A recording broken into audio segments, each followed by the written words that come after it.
बिस्मिल्लाहिर्रहमानिर्रहीम। अस्सलाम वालेकुम दोस्तों, इस ऑडियो लॉग में हम थोड़ा सा कंस्ट्रक्टिव क्रिटिसिज्म करेंगे इमरान खान और उसकी पॉलिटिकल पार्टी के ऊपर। ये बातें मैं बहुत दिनों से करना चाहता था इमरान खान के हवाले से, और ये बातें लोगों से हजम भी नहीं हो रही हैं क्योंकि ये कंस्ट्रक्टिव क्रिटिसिज्म है और ये क्रिटिसिज्म पीटीआई के ऊपर होना चाहिए। अब ये क्रिटिसिज्म किस हवाले से है? क्या इमरान खान ने करप्शन की है? बिल्कुल नहीं, इस हवाले से नहीं है। क्या इमरान खान ने कोई ऐसा बड़ा ब्लंडर किया है फैशिस्ट स्टेट वाला? उसके हवाले से नहीं है। आखिर ये क्रिटिसिज्म किस हवाले से? ये क्रिटिसिज्म है स्पेसिफिकली इर्द गिर्द जो इमरान खान के लोग हैं उनके हवाले से। दूसरा, इमरान खान की वो गलीबल नेचर जिसमें वो हर किसी के ऊपर यकीन कर लेते हैं। तीसरा, इमरान खान की वो पॉलिसी जो मुस्तकबिल के हवाले से नहीं है। चौथी, इमरान खान का स्टूपिड आइडियलिज्म जिसके हवाले से वो बहुत ज्यादा जाने माने जाते हैं कि वो बस कुछ चीजों के ऊपर बिलीव करते हैं और उनके ऊपर यकीन कर लेते हैं कि बस यही होगा तो सब कुछ ठीक हो जाएगा। चौथी चीज, चीजों की शैलो अंडरस्टैंडिंग, डेप्थ नहीं होना। ये तमाम तर चीजें इमरान खान के अंदर मौजूद है कि चीजों की बहुत शैलो अंडरस्टैंडिंग है, चीजों की बड़ी क्रिटिकल और डेप्थफुल अंडरस्टैंडिंग वगैरह नहीं है, और ना ही उसके कोई एडवाइजर्स ऐसे हैं जो उसे बता सके कि एक्चुअली में चीज क्या है। और अगर कोई जेन्युइन एडवाइजर भी है तो उसको इमरान खान बर्दाश्त नहीं करते। इमरान खान अक्सर उन्हीं लोगों को इर्द गिर्द रखना पसंद करते हैं जो उनकी मतलब हाँ में हाँ मिला है, जिसकी वजह से अब ऐसे लोग इमरान खान के इर्द गिर्द मौजूद है जो बस खुशामदी है, जिसकी वजह से वो डिलीवर नहीं कर पा रहे, परफॉर्म नहीं कर पा रहे। और इमरान खान को इस वक्त उन लोगों की ज्यादा जरूरत है जो परफॉर्म कर सके, जो डिलीवर कर सके। चंद ऐसे लोग थे पीटीआई के अंदर जो डिलीवर कर सकते थे, जो परफॉर्म कर सकते थे, जो लड़ सकते थे, जो लड़ झगड़ सकते थे, जो बहुत कुछ कर सकते थे पीटीआई वालों के लिए, लेकिन उन सबको पीटीआई के अंदर से ही निकाल दिया गया। उन लोगों ने निकलवाया जो खुशामदी थे, जो चमचागिरी में माहिर थे और जिन्होंने इमरान खान के कान भरे उन सब लोगों के हवाले से, और जिसके बाद वो तमाम तर लोग पीटीआई छोड़कर चले गए। आइए ये तमाम तर चीजें इस ऑडियो लॉग में डिस्कस करते हैं। सबसे पहली चीज होती है कि गलीबल होना। अब ये गलीबल होना क्या है? मैं आपको एक मिसाल देता हूँ उस्मानी सल्तनत की। तुरम खान सुल्ताना थी, उस्मानी सल्तनत के ऊपर आई, वो बादशाह की वालदा की हैसियत से आकर उस्मानी सल्तनत के ऊपर बैठी। ये वो सुल्ताना थी जो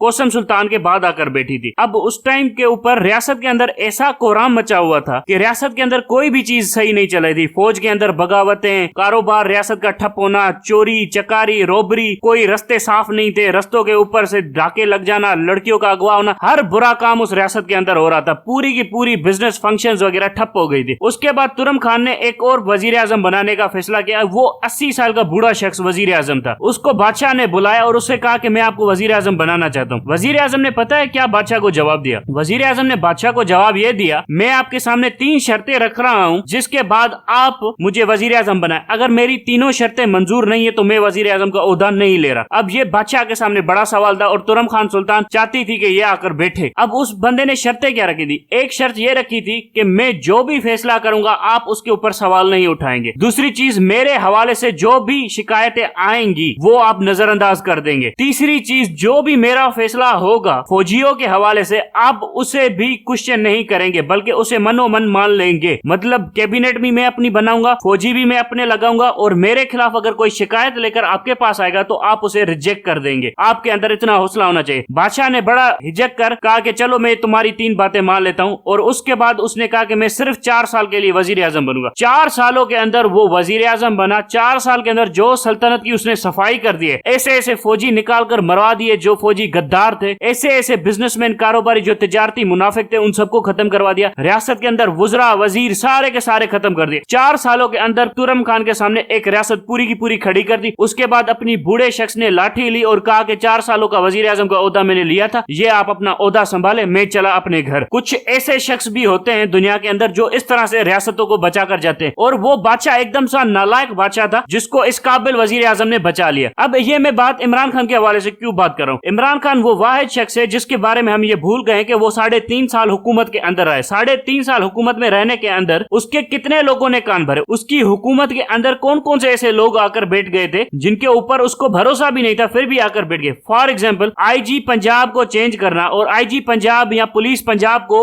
एक अपने बलबूते के ऊपर खड़ा करना इमरान खान की बुनियादी जिम्मेदारी थी। वो जो डीआईजी था उमर शेख, उस बेचारे को क्यों लाहौर से हटा दिया गया? जब वो डीआईजी उमर शेख आया था उसने पुलिस के अंदर ऐसी सफाई कर दी थी, कोर्ट मार्शल कर रहा था पुलिस वालों का, लेकिन 2 दिन नहीं चला, उसको हटाकर रख दिया। किसकी वजह से हटाया किसी को पता है? ये जो बेगम है इमरान खान की, उसकी सहेली के चक्कर में उसको हटना पड़ा, वरना उमर शेख ने तो ऐसी की तैसी सफाई फेर दी थी पूरे के पूरे लाहौर के अंदर, फिर भी उसको हटना पड़ा। ये कानों की कमजोरी, ये जो कच्चा दिल है ना इमरान खान का, ये बहुत ज्यादा महंगा पड़ रहा है। इसी तरह से इमरान खान के कान भरे गए जहांगीर तरीन के हवाले से, उसको निकाल दिया। इसी तरह से असद उमर के हवाले से कान भरे गए, उसको निकाल दिया। फवाद चौधरी बड़ा वेलियंटली डिफेंड कर रहा था हुकूमत के इनिशियल ईयर्स में, हुकूमत का इतना मजबूत नैरेटिव बना दिया था फवाद चौधरी ने, जो आने वाली अपोजिशन के सामने चैलेंज बढ़कर खड़ा हो गया था। अपोजिशन उसे तोड़ ही नहीं पा रही थी। फवाद चौधरी के खिलाफ कुछ लोगों ने कान भरे, फवाद चौधरी को निकाल दिया मिनिस्ट्री ऑफ इंफॉर्मेशन से। उसके बाद 3.5 साल में 6 के करीब इंफॉर्मेशन मिनिस्टर आए। फिर जनरल बाजवा को लेकर आया था, वो वाला बाजवा जो पापा गिनी पिज्जा वाला था, वो वाला बाजवा लेकर आया, लेकिन फिर भी कुछ नहीं हुआ। सो तंग आकर दोबारा उसे फिर से फवाद चौधरी को रखना पड़ा। अब ये क्या तमाशा था? ये इस तरह की जो यूटर्न्स थे, जो डिसीजंस थे, जो फुलिशली वो कमिट कर रहा था, इनके ऊपर भी तो सवाल उठना चाहिए। फिर किसी लोगों के साथ मिलना हो, किसी के साथ बैठना हो, ये भी नहीं करना, मेरे उसूलों के खिलाफ है। ऐसे उल्टे सीधे उसूल बना के रखे थे, एक तरह का अपने इर्द गिर्द एक ऐसा आइडियलिस्टिक एनवायरनमेंट बना के रखा था, जिसकी वजह से इमरान खान को बहुत ज्यादा नुकसान हुआ। इसके अवाम के साथ ताल्लुकात खत्म हो गए, जिसकी वजह से इसके इर्द गिर्द मुनाफिकों का, मुफाद परस्तों का टोला जमा हो गया। हर प्राइम मिनिस्टर को मुफाद परस्तों का टोला घेरने की कोशिश करता है, लेकिन असल बादशाह वही होता है जो एक्चुअली में रियलिटी देख सके। बेनजीर की जो सबसे खूबसूरत बात यह थी कि जब भी उसकी कोई तारीफ करता था ना, तो बेनजीर कहती थी स्कॉर्पियन टेल का इधर है। इसकी स्कॉर्पियन टेल ये है कि बिच्छू के मुंह में डंग नहीं होता, बिच्छू के पीछे डंग होता है। मतलब बेनजीर उसकी बातों को खामोशी से सुन रही होती थी और फिर ये देखने की कोशिश करती थी कि इसकी बातों से स्कॉर्पियन टेल कब निकलती है, मतलब वो बात कैसे निकलती है जिसका इसको फायदा हो, जो ये मुझसे डिमांड कर रहा हो। और अल्टीमेटली हर मुफाद परस्त बंदा अल्टीमेटली उसी बात की तरफ आता है, पहले तारीफें करता है, फिर उसी बातों की तरफ आता है। ये वो तमाम तर चीजें थी जो इमरान खान के अंदर एक बेसिक खामियां थी। और दूसरी सबसे बड़ी खामी डीप अंडरस्टैंडिंग नहीं होना। अब इमरान खान की अंडरस्टैंडिंग ये है कि अपोजिशन खत्म होने के बाद सब कुछ ठीक हो जाएगा। अपोजिशन के खत्म होने के बाद क्या सब कुछ ठीक होगा? अगर इस वक्त ऑपरेशन रिजीम चेंज के लिए इन्हें शहबाज शरीफ नहीं मिलता तो ये किसी और को लेके आते, कोई और ना मिलता तो ये खुद मार्शल लॉ लगा कर आ जाते। अब शहबाज शरीफ के हवाले से इमरान खान की कितनी शैलो अंडरस्टैंडिंग थी कि शहबाज शरीफ एक अच्छा कैंडिडेट नहीं है, मिलिट्री एस्टेब्लिशमेंट उसे कभी सपोर्ट नहीं करेगी। अगर शहबाज शरीफ ना भी होता, कोई भी ऑप्शन मुल्क के अंदर अवेलेबल ना होता, तब ये मिलिट्री मार्शल लॉ लगाकर खुद आकर बैठ जाती इमरान खान को हटाकर। ये हो चुका है तारीख में 1999 अक्टूबर 12 को, जब मुल्क के अंदर कोई भी सियासी लीडरशिप अवेलेबल नहीं थी, तो नवाज शरीफ को हटाकर मार्शल लॉ लगाकर खुद फौज आकर बैठ गई थी। सो लीडरशिप की मौजूदगी में भी फौज आकर खुद ही बैठ जाती है। अगर कोई अल्टरनेटिव ऑप्शन या सियासी ऑप्शन अवेलेबल ना हो जगल करने के लिए, तब भी लीडरशिप को हटाकर खुद आकर बैठ जाती है। सो इमरान खान की ये कितनी शैलो अंडरस्टैंडिंग थी कि शहबाज शरीफ को इसलिए नहीं रखेंगे क्योंकि वो करप्ट है, और इसलिए नहीं रखेंगे कि इनके पास कोई और ज्यादा लीडरशिप नहीं अवेलेबल, इसलिए मुझे भी नहीं हटाएंगे। ये कितनी शैलो अंडरस्टैंडिंग थी। दूसरा सबसे इंपॉर्टेंट टॉपिक जो इमरान खान ने बिल्कुल इग्नोर किया, वो था बलूचिस्तान का मामला। इमरान खान की बलूचिस्तान के ऊपर क्या पॉलिसी थी? कोई बता सकता है कि बलूचिस्तान को उसके हाल के ऊपर इमरान खान ने नहीं छोड़ दिया? ये वो वाहिद वजह है जिसकी वजह से बलूचिस्तान के अंदर पीटीआई ग्रो नहीं कर पाई। तीसरी सबसे बड़ी वजह, सिंध को उसके हाल के ऊपर छोड़ देना, सिंध के अंदर ना जाना, सिंध के अंदर अपनी पार्टी मजबूत ना करना, बल्कि अपने अपोजिशन लीडर हलीम अदील शेख को जूते पड़वाना, पीपल्स पार्टी के हाथों, सिंध गवर्नमेंट के हाथों, और फिर उसे इग्नोर कर देना। पुलिस जाए घसीटती रहे, पुलिस चाहे ये करती रहे। अब इससे क्या साबित होता है? इससे यह साबित होता है कि सिंध के अंदर जो भी पीटीआई के वर्कर हैं वो जूते खाते फिरेंगे और पीटीआई लीडरशिप उनके बारे में कुछ सोचेगी भी नहीं। बलूचिस्तान और सिंध को जिस तरह से इमरान खान ने इग्नोर किया, क्या ये एक लीडर की पॉलिसी होती है? क्या इस तरह से छोड़ा जाता है? सियासत स्पेस लेने का नाम होती है। आप रद्दी बराबर भी स्पेस नहीं दे सकते सियासत में। जितना आप स्पेस देते हो उतनी आप ताकत गवाते हो, जितनी आप ताकत गवाते हो उतना आप कमजोर होते हो, और जब आप कमजोर होते हो तो आपके फैसलों के ऊपर कोई भी अमल नहीं करता। अब आप देख लीजिए, इमरान खान पंजाब गवर्नमेंट के अंदर मौजूद है, लेकिन कोई भी पंजाब के अंदर ऐसा पुलिस वाला नहीं ढूंढ सका जो एफआईआर काट सके मिलिट्री एस्टेब्लिशमेंट के ऊपर। कैसे नहीं मिला? क्यों नहीं मिला? तो फिर क्या किया है इमरान खान ने 3.5 साल पंजाब हुकूमत के अंदर रह के? 3.5 साल इमरान खान की हुकूमत रही है पंजाब में, उसके बाद अब भी इमरान खान की हुकूमत है पंजाब के अंदर। फिर क्यों नहीं है इमरान खान की इतनी ग्रिप पंजाब के ऊपर? ये भी तो सवाल है ना पूछने के लिए। जहांगीर तरीन सबसे बड़ा गद्दार था, चलो मान लिया। अलीम खान सबसे बड़ा गद्दार था। ये वो गद्दार थे जो काम तो करके आते थे, अगर इनके जिम्मे कोई काम लगाया जाए तो 2 मिनट के अंदर करके आते थे। इनको कहा जाए कि मिलिट्री एस्टेब्लिशमेंट से लड़ जाना है तो मिलिट्री एस्टेब्लिशमेंट से लड़ जाते थे। लेकिन इन लोगों को खामखा के उल्टे सीधे इल्जाम लगाकर शुगर माफिया है, वो माफिया है, लैंड ग्रेबिंग माफिया है, और ये इल्जाम लगाकर इन लोगों को फारिग कर दिया पार्टी से कि बस ये लोग माफिया हैं। तो आपको बता दूं, लैंड माफिया इस वक्त सबसे ज्यादा बड़ा जो पाकिस्तान में है वो है पाकिस्तान आर्मी, जिसने इतनी लैंड्स खाई है पाकिस्तान की कि कोई तारीख में नहीं मिलता कि किसी फौज ने इतनी लैंड्स खाई हो। सो पाकिस्तान की सबसे बड़ी लैंड माफिया पाकिस्तान आर्मी है। उसके खिलाफ तो कोई इंक्वायरी नहीं की बिठाई इमरान खान ने, बस इन बेचारों को पॉलिटिकल विक्टिमाइज कर दिया, इन बेचारों के ऊपर टारगेट की। आते हैं शुगर के ऊपर। शुगर इंडस्ट्री का 20% शेयर जहांगीर तरीन के पास है,